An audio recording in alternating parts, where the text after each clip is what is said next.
دی بازرگانی نێوان هەرێمی کوردستان و فەڕەنسا و دواتر درێژە بەڕووماڵەکەمانە دەین با بینەربین.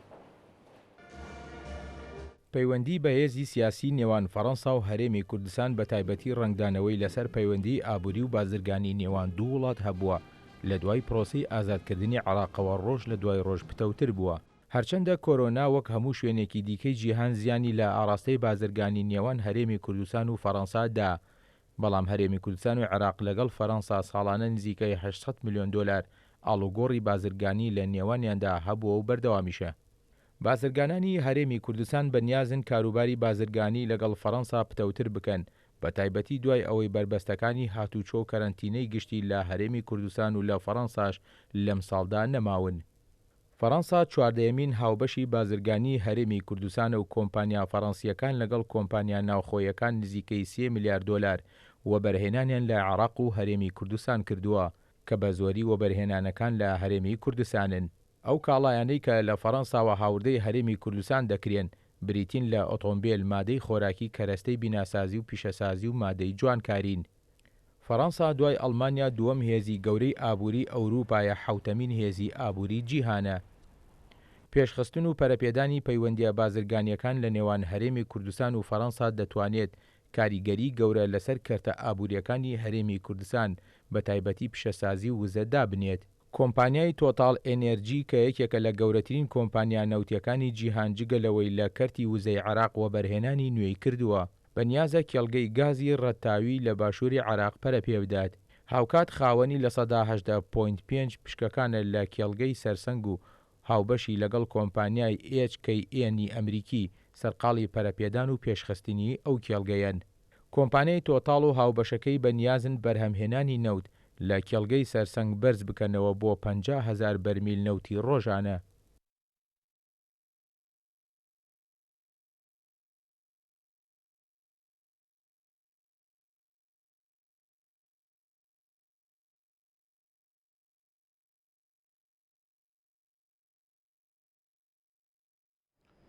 جارێکی تر سڵاوتان لەوێ بەڕێزان، بەردەوامین لە ڕووماڵی تایبەتی هاتنی ئیمانوئێل ماکرۆن سەرۆکی فەڕەنسا بۆ هەرێمی کوردستان. لە ستۆدیۆ لەگەڵ دکتۆر مەهدی ئەبوبەکر مامۆستای زانکۆ گفتوگۆ دەکەم. دکتۆر بەخێر بەی سوپاس بە ئامادەبوونی جەنابەت. بە کورتی دەپرسم هاتنی ماکرۆن لە ئێستادا بۆ هەرێمی کوردستان چ بایەخ و گرنگێکی هەیە؟ سەردانی سەرۆک ماکرۆن بۆ هەرێمی کوردستان نەتوانین لەو ڕۆ تەماشای بکەین کە فەڕەنسا یەکێکە لە دەوڵەتەکانی ئەندامی هەمیشەی ئەنجومەنی ئاسایشی نێودەوڵەتی. ئەمە مانای ئەوەیە کە هەرێمی کوردستان توانیوێتی جۆرێک لە جۆرەکان دڵنیایی سیاسی و دڵنیایی ئەمنی و دڵنیایی سەربازی لای فەڕەنسیەکان دروست بکە کە وا بکە قەناعەت بەوە بێنن کە سەرۆکی وڵاتەکەیان سەردانی هەرێمی کوردستان بکە. ئەمە مانای ئەوەیە کە هەرێمی کوردستان ئەتوانین بڵێن پێگەیەکی تایبەتی هەیە لە ناو سیاسەتی فەڕەنسی، لە ناو سیاسەتی فەڕەنسی دەربارەی عێراق. واتە ئەگەر ئێمە عێراق وەکو پاکێجێک بۆ سیاسەتەکانی فەڕەنسا سیر بکەین، دەبینین لە ناو ئەو پاکێجەدا پێگەیەکی تایبەتی هەیە هەرێمی کوردستان و ئەمەش بۆ ئەوە ئەگەڕێتەوە کە هەرێمی کوردستان لە ڕووی ئابووریەوە گرنگێکی تایبەتی هەیە بۆ فەڕەنسیەکان و لە ڕووی سەربازی و لە ڕووی ئەمنی و هەروەها لە شەڕی ڕوبەڕووبوونەوەی تیرۆرە گرنگێکی گەورەی هەیە. بۆیە ئەتوانین بڵێن کە ئەم سەردانە سەردانێکی گرنگە و ئەبێت هەرێمی کوردستان و دەسەڵاتدارانی هەرێمی کوردستان بتوانن ئەم جۆرە سەردانانەی کە لەلایەن کەسێکی وەکو سەرۆکێکی گەوری وەکو سەرۆکی فەڕەنسا کە وەکو ئاماژەم پێکرد ئەندامە لە ئەنجومەنی ئاسایشی نێودەوڵەتی بقۆزنەوە بۆ کۆمەڵێک بابەتی تر لەوانە چاکردنی پەیوەندیەکان لەگەڵ عێراق و هەروەها زیاتر فراوانکردنی پێگەی هەرێمی کوردستان لە ناوچەکە و لە سیاسەتی دەوڵەتانی زلهێزی دنیاە. دکتۆر دەزانی دانی ئەگەر بە مێژووی ڕابردووی فەڕەنسا بچینەوەی ڕاستانی فەڕەنسا بەشدار بووە پێشتر لە دابەشکردنەوەی خاچی کوردستان و بەشدار بۆ لە هەندێک لەو بڕیارانەی کە ڕەنگە لە چارەنووسی کۆمەڵانی خەڵکی کوردستان و میلەتی کورد نەبووە، بەڵام بە درێژایی ماوەی ڕابردوو بە تایبەتریش لە دوای شەڕی داعش و ئەو نەهامەتیانی کە بەسەر کۆمەڵانی خەڵکی کوردستان هەدانی بەردەوام پاڵپشتی کوردی کردووە. دوێنێش لە سەردانەکەیدا کۆمەڵێک لێکدانەوەی گرنگیان بۆ هەڵسوکەوتی ماکرۆن کرد ئەکرێنی پێم بڵێ فەڕەنسا بۆچی ئەمەندە کوردی لامە بەستیان بۆ ئەمەندە بە پەرۆشی سەقامگیری ئەم ناوچەیەوەیە؟ وەکو پێشتر باسم کرد هەرێمی کوردستان لە ناو پاکێجی سیاسەتی فەڕەنسا لە عێراقا پێگەیەکی گرنگی هەیە. پێگە گرنگەکەشی بۆ ناگەڕێتەوە کە باسم کرد وەلا هەمووشی گرنگتر ئەوەیە استقرار و جێگیربوونی سیاسی و ئەمنی هەرێمی کوردستان ڕنگدانەوەی ڕاستەوخۆی هەیە لەسەر استقرار و ئەمنیەت و جێگیری سیاسی لە عێراقا. تا پەیوەندیەکانی نێوان هەرێمی کوردستان و عێراق جێگیر بێت فەڕەنسا زیاتر قازانجەکە. بۆیە فەڕەنسیەکان هەوڵ ئەدەن کە پەیوەندیی باشیان لەگەڵ عێراق و لەگەڵ هەرێمی کوردستانە هەبێ بۆ ئەوەی ئەو پەیوەندیانە زیاتر بەرەو پێش بچێ و لەو ئەنجامی ئەو بەرەو پێشوونی پەیوەندیانەش فەڕەنسیەکان قازانجێکی زۆر ئەکەن لەبەرەوەی ئێستا حاڵی حاضر فەڕەنسیەکان کۆمەڵێک پرۆژەی گرنگی ئابووریان لە عێراقا هەیە لە پرۆژە ئابووریە گەورەکانی بوارەکانی بەرهەمێنانی نەوت و گەڕان بە دوای نەوت و غاز و پەرەپێدانی چێڵگە نەوتیەکانی عێراق و پرۆژەیەکی گەورەی دروستکردنی قیتاری هەڵواسراو لە بەغا و هەروەها فڕۆکەخانی مووسڵ و هەروەها پرۆژەی شیرینکردنی ئاو لە عێراقا و لەگەڵ ئەوەیشا ئێستا حالێن لە گفتوگۆیان کە کۆمەڵێک سەفقاتی گەورەی کڕین و فرۆشتنی چەک بە لەگەڵ عێراقا ئەنجام بدەن. ئەمانە هەمووی وا لە فەڕەنسیەکان ئەکا کە هەوڵ بدەن کە گرنگێکی زۆر بە هەرێمی کوردستان بدەن لەبەر ئەوەی کە ئەگەر توانیان پێگەی هەرێمی کوردستان لە ناو عێراقا بە شێوەیەک لە شێوەکان بەهێز بکرد کە پەیوەندیەکانی لەگەڵ عێراقا بەهێز بێ لە ڕوانگەوەی فەڕەنسیەکانیش قازانجێکی زۆر باش. دکتۆر دوێنێ لە بەغدا لە کۆنگرێکی ڕۆژنامەوانی ئیمانوئێل ماکرۆن باسی لەوە کرد کە ئێمە پەیوەستین بە بڕیاری ئەمریکا و بۆ کشانەوەی هێزەکانی لە عێراق و فەڕەنسا بڕیاری خۆی هەیە هەتا ئەو کاتێک عێراق پێویستی بە فەڕەنسا بێ فەڕەنسا لێرێ و ئامادەیە. ئەم پەیامی ماکرۆن چی دەگەێنێت؟ ئەگەر ئێمە تەماشای استراتیژی فەڕەنسیەکان بکەین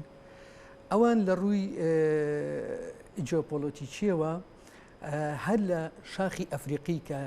لە ناوچەکانی مەغریب و تێپەڕێ بەرەو جەزایر و لیبیا و تاوەکو ئەگاتە میسر لەوە ئەپەڕێتەوە بۆ ئوردن و بۆ منتیقەی ئەوەی کە پێوترێ وڵاتی شام و هەروەها بۆ کەنداو ئەم پشتێنەیە ناوچەیەکی جیۆپۆلۆتیکی زۆر گرنگە بۆ فەڕەنسیەکان و هەتاوەکو ئەگاتە عێراق و عێراق لە ناوجەرگەی استراتیژی و لە ناوجەرگەی جیۆپۆلۆتیکی ناوچەی جیۆپۆلۆتیکی فەڕەنسیەکانایە و لەوێشەوە بۆ سووریا. بۆیە فەڕەنسیەکان بەردەوام هەوڵ ئەدەن کە لە عێراقا پێگەیان قایم بێت کاتێککە لە عێراقا پێگەیان قایم بوو ئەتوانن لە سووریاشا پێگەیان قایم بێ و کە لە سووریا پێگەیان قایم بوو ئەتوانن لە لوبنانیشا پێگەیان قایم بێت چونکەم فەڕەنسیەکان خۆیان لەو بڕواییان ئەگەر بێت و لە عێراق بکشێنەوە کەواتە لە سووریا لاوازە بن و هەدەفی ئەوان مەسەلەن یەکێک لە ناوچە جیۆپۆلۆتیکێک گرنگەکان بۆ فەڕەنسیەکان بەردەوام لوبنان بوو بە کۆمەڵێک هۆکاری مێژووی هۆکاری دینی و هۆکاری کللتوری لوبنان ناوچێکی زۆر گرنگ بۆ فەڕەنسیەکان بۆیە ئەوان لەو بڕوایان ئەگەر لە عێراق بکشێنەوە لە سووریا لاوازە بن و کاتیجر لە سووریا لاواز بن کەواتە لە لوبنانە فەشە لە هێنن و ئەمەش کاریگەریی گەورەی ئەبێ لەسەرەوەی کە بۆ پشتێنەی کە ناوچەی جیۆپۆلۆتیکی فەڕەنسیەکانە بەردەوام لە ناوچەی شامەگەر فەشەل بێنن لە ناوچەی کەندا و فەشەل بێنن و ئەمەش ئەپەڕێتەوە بۆەوەی کە هیچ پێگەیشان لە ئەفریقا و لە ناوچەی قەرنی ئەفریقی لەو پشتێنیان نەمێنێت. بەڵێ دکتۆر وەک تۆ چۆن باسی گرنگی ئەم ناوچەیەت کرد بۆ فەڕەنسا لە هەمان کاتانی عێراقیش بۆی گرنگە کە پەیوەندیشی بەهێزی لەگەڵ فەڕەنسا وڵاتانی زلهێزی دنیا هەبێ. ئایا بە بڕۆی تۆ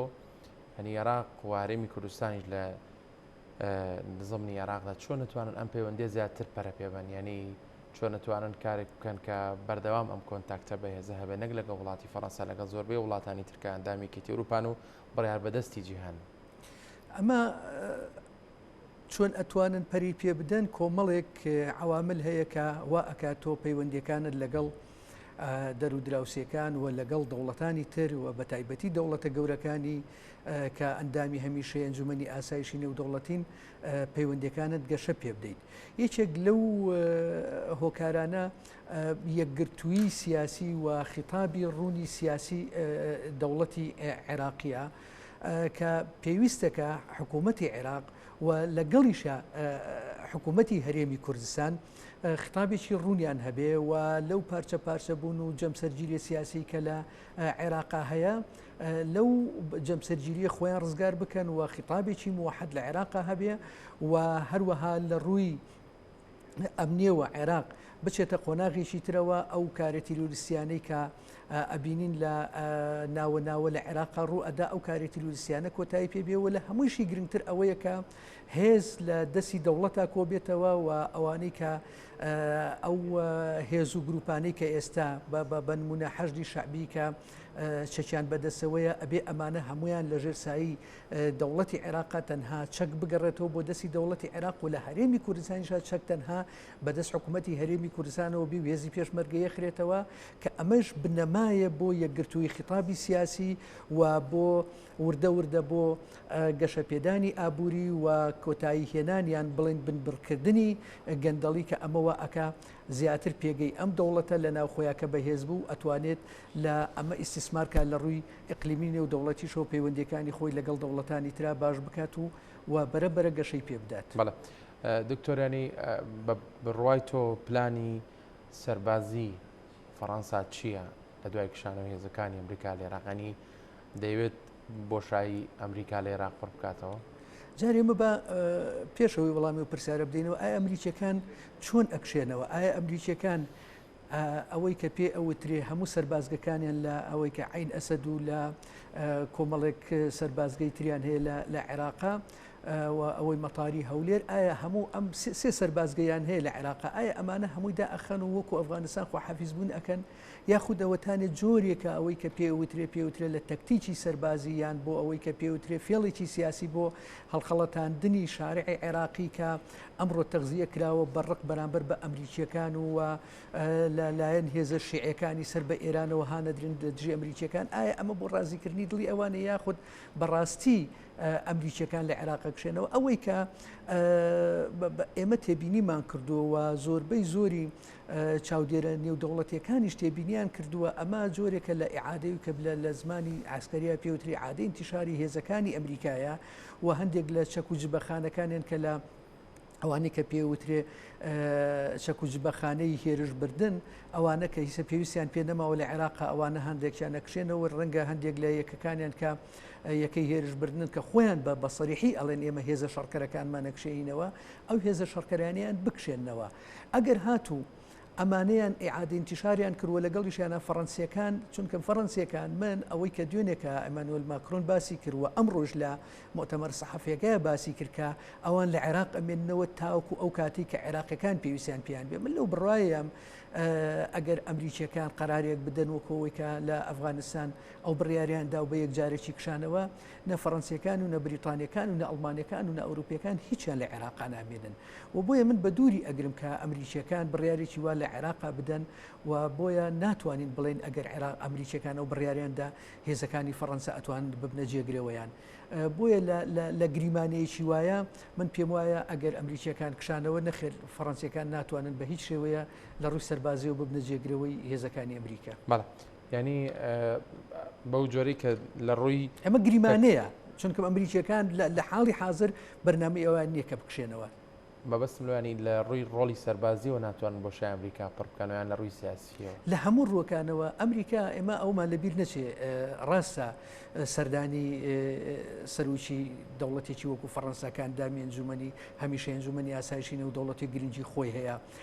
بەڵام ئێمەمان لەبیر نەچێکە کە فەڕەنسا سوپەرپاوەر نییە لە جیهانە هێزی یەکەم نییە لە جیهانە هێزی دووەم نییە لە جیهانە ئەمریکا نییە پێگەی ئەمریکا لە ڕووی سەربازی و سیاسیەوە بە هیچ دەوڵەتێکی تر پڕ ناکرێتەوە لەم ناوچەیە و قووەتی فەڕەنسیەکان لە ڕووی سیاسی و سەربازیەوە ناگاتە قووەتی ئەمریکا ناگاتە قووەتی چین ناگاتە قووەتی رووسیا بۆیە فەڕەنسا ئەتوانێت لە ئیطارێکی محدودە کە بەرژەوەندیەکانی خۆی بپارێزی ئەتوانێت ڕۆڵێکی کاریگەر ببینێ و لەگەڵیش ئەتوانێت کاتێک ئەتوانێت ڕۆڵێکی زیاتر ببینێ کە ئەمریکیەکانی لەگەڵا بێ. ئێمە هەمومان بینیمان کاتێک کە ئەمریکیەکان بڕیاریاندا لە ئەفغانستان بکشێنەوە نە بریتانیەکان نە فەڕەنسیەکان نە هێزەکانی تری ناتۆ نەیانتوانی ڕێگری لە کشانەوە ئەمریکا بکەن و نەیانتوانی لە ڕووی سیاسی و لە ڕووی سەربازی و ببنە بەدیلی ئەمریکا و بۆشایی سیاسی و سەربازی ئەمریکیەکان پڕکەنەوە. تەنانەت بە اعترافی خۆیان ڕایشکاری ئەڵمانیا ئەڵێ ئێمە لە دوای سیوێکی هەشتەوە ئەگەر ئەمریکیەکان بکشێنەوە ئێمە توانێت ئەوەمان نییە کە لە ڕێگەی فڕۆکەخانی کابوڵەوە ئێمە ئەفغانیەکان و وەتەنانەت کارمەندەکانی خۆشمان لە ئەفغانستان دەرباز بکەین. بۆیە بە هیچ شێوەیەک لە هیچ شوێنێک کە ئەمریکیەکان کە بکشێنەوە لە ڕووی سەربازی و لە ڕووی سیاسیەوە هیچ هێزێکی تر نییە لە هێزە ئەوروپیا هاوپەیمانەکانی بتوانن جێگەکانیان پڕکەنەوە و ئیلا مەگەر چینیەکانیان ڕووسەکان بێن جێگەیان پڕکەنەوە کە ئەویش بابەتێکی ترە. بەڵێ دکتۆرێنی فەڕەنسا وەک تۆ باسکرانی ڕەنگە ئەو سوپەر پاوەڕە نەبێت کە خەڵک پێشبینیەکە بەڵام دوجار وڵاتێکی زلهێزی ئەوروپایەوە بەشی خۆی کاریگەری هەیەەوە هەژمونی هەیەەوە. فەڕەنسا یەکێکە لە وڵاتانی کە ئەزمموی خۆی لە زۆر بوارە لە هەرێمی کوردستان خسوەتە کار هەر لە ڕووی کللتوری هەر لە ڕووی خوێندن هەر لە ڕووی سیاسی زۆر بواری دیکە. پێشبینی دەکەی ینی پشتگیری لەم جۆرە بۆ هەرێمی کوردستان چونکە بەڕاستی ئەمە ڕووداوێکی سیاسی گرنگە بۆ هەرێمی کوردستان هاتنی سەرۆکی وڵاتێک و دابەزینی لە فڕۆکەخانی نەودەوڵەتی هەولێر هەنی لەم جۆرە ڕووداوانە دووبارە دەبێتەوە بۆ هەرێمی کوردستان. من بمبورە من نامەوێت لە گرنگی سەردانەکە کەمکەمەوە نایژڵم ئەم سەردانە سەردانێکی گرنگ نییە. جەنابەت پرسیارەوەت کرد ئایا ئەتوانن بۆشای ئەمریکیەکان پڕکەنەوە نەخێر ناتوان بۆشە بەڵام ئەمە فەڕەنسیەکان وەکو جەنابەت باست کرد لە ڕووی ئابوووریەکی گەورەیان هەیە لە ڕووی سیاسیەوە پێگەیکی گەورەیان هەیە لە سیاسەتی نێودەوڵەتیە و ئەوەشمان لەبیر نەچێ ئێستا لە دوای کشانەوەی بریتانیا لە یەکێتی ئەوروپا ئەتوانین بڵین هێزی دووەمی ئابوورین لە ناو یەکێتی ئەوروپایە و لە ڕووی سیاسیشەوە لە پێش ئەڵمانەکان کەوتون چونکەم ئەڵمانەکان ئەوەندە فۆکەسیان لەسەر ناوچەی ڕۆژهەڵاتی ناوەڕاست و ئەم ناوچانەی ئێمە نییە. بۆیە فەڕەنسیەکان کە کاریگەری زۆریان هەیە لە ڕووی سیاسی لە ڕووی سەربازی لە ڕووی کللتوری لە ڕووی ئابووری لە هەموو ڕووەکانەوە کاریگەری زۆر گەوریان هەیە لەسەر ئەم ناوچانە. ئەگەر ئێمە ئەو مەشاریعانەی کە ئێستا لە ڕۆژەفایە لەگەڵ حکوومەتی عێراق و لە ناویشانە بەشێک لە ئیسtisماراتیان لە هەرێمی کوردستانە هەیە بەڵام ئیسtisماراتەکانی لە هەرێمی کوردستانە کەمە بە ملیارەها دۆلار ئەوان ئیسtisمارات بەنیازن لە عێراق بکەن و هەندێکی شخصۆتە بواری جێبەجێکردنەوە. وەیە بە هیچ شێوەیەک و بە تایبەتەوەی کە باسم کرد ئەو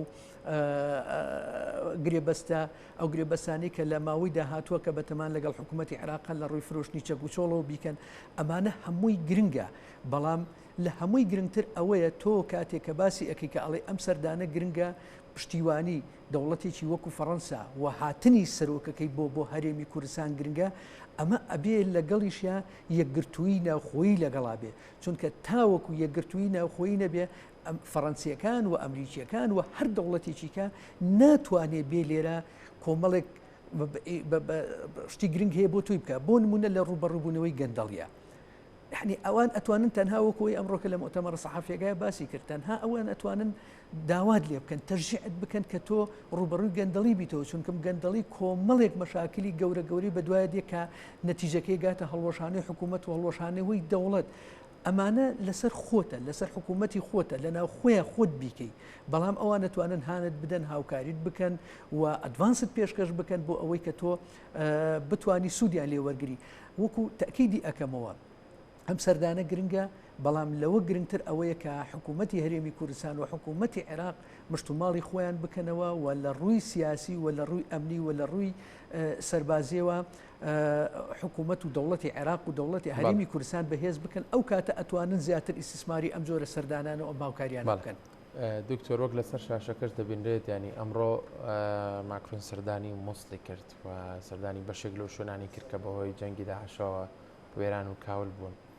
سەردانیکردنی شوێنێکی وێرانە و تا ڕادێکی زۆر لە ڕووی ئەمنیە و ڕەنگە ئیستقرار نەبێ. ماکرۆن دەوێت بەمە چ مەسجێک بدا بە جیهان؟ ئێمە یەک فاکتەرێک هەیە کە بەداخەوە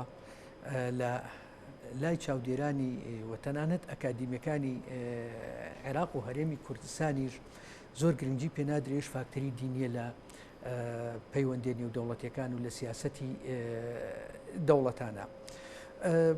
لێرەوە ئەتوانین بڵێن بە سەردانیکردنی دوو جێگەی گرنگ کە یەکێکیان کەنیسەیەکی مەسیحیەکانە و ئەم کەنیسەیە لە سەدەی 19 بە هاوکاری فەڕەنسیەکان دروستکراوە و یەکێکە لە مەعالیمە دیارەکانی شاری مووسڵ و سەردانیکردنی مزگەوتی نووری لە مووسڵکەویشی یەکێکە لە مەعالیمە دیارەکانی موسڵمانانی سونە لە مووسڵا. لەم ڕێگەیەوە نەکۆکەوەی کە بڵێن مەسجێک بە جیهان بدا، بەڵکو ئەوێ لێرەوە مەسجێک بە عێراقیەکان بدا کە فەڕەنسیەکان بە هیچ شێوەیەک وەکو ئەوەی کەوتم فاکتەری دینی لە سیاسەتی فەڕەنسا لە کاتێکە فەڕەنسا پێشەنجی دەوڵەتانی ئەلمانیەکە لە ناوخۆی لە سیاسەتی ناوخۆی خۆیانە بە هەموو شێوەیەک دین لە سیاست جیاکراوەتەوە و سیاست ئەمەی لە ڕووی نەزەریەوە کە دین هیچ کاریگەریەکی لەسەر سیاست نییە، بەڵام کاتێک کە دێتە سەر سیاسەتی نێودەوڵەتی، کاتێک کە دێتە سەر سیاسەتی خارجیان ئەبینین هەوڵ ئەدەن کە تەوزیفێکی باشی دین بکەن لە سیاسەتی خارجی خۆیانە و بە تایبەتی ئەم سەردانەی ئەمڕۆی بۆ ئەو دوو شوێنە دینیە ئەوێ بە عێراقیەکان بڵێ کە ئێمە پشتیوانی هیچ دینێک ناکەین و پشتیوانی هیچ ئاینێک لە ئاینەکان ناکەین، ئێمە تەکیدیشی کردەوە کە هیچ جیاوازیەک لە نێوان پێکاتەکانی گەلی عێراقا ناکەن و ئەوەی کە لە ماوەی 1-2 ساڵی ڕابردووە لەسەر ئەمانوێل ماکرۆن باسکرا کە گوایە لە دژی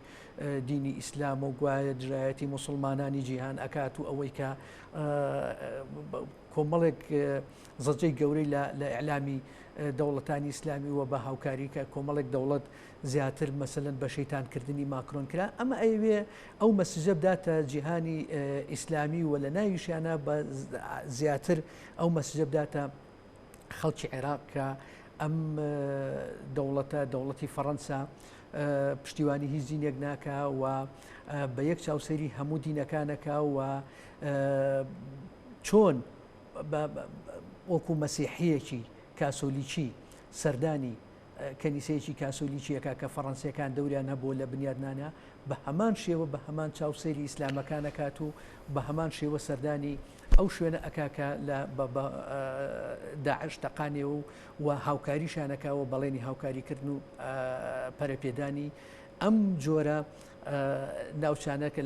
لە مووسڵ لە شوێنەکانی تریش لە عێراقا هاوکاریکردنیان لە ڕووی مادی و لە ڕووی پێشخستنیان کە وەکو معالمێکی کەلتوری بەڵێنی ئەوەشیدا. بەڵێ دکتۆر هۆکار چی بوویانی دوێنە لەو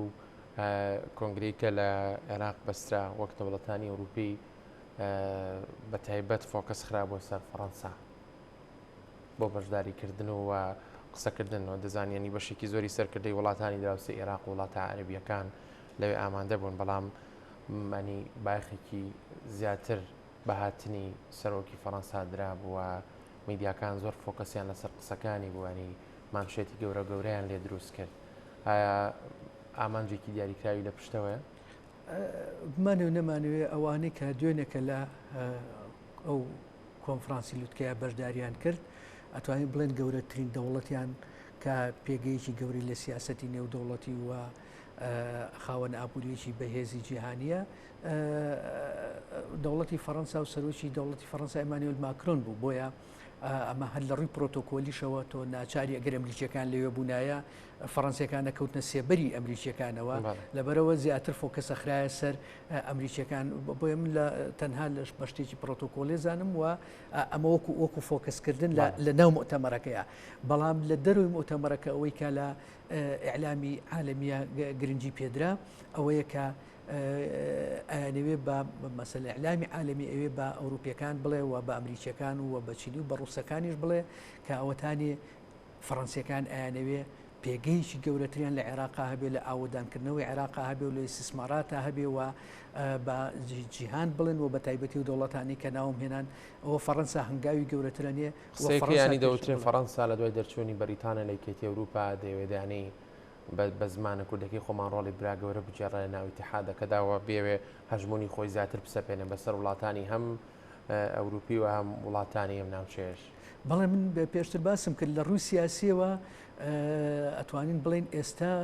فەڕەنسیەکان دەمڕاستی یەکێتی ئەوروپان بڵێ بەڵام لە ڕووی اقتصادیەوە لە بەروی اقتصادەکان ناگاتە ئاسی اقتصادی ئەڵمانیا لەبەرەوە بێ ئەڵمانیا لە ناوی اتحادی ئەوروپیا هیچیان بۆ ناکرێت بەڵام لە ڕووی سیاسیەوە ئێستا ئەتوانین بڵین لەم ناوچەیە نەک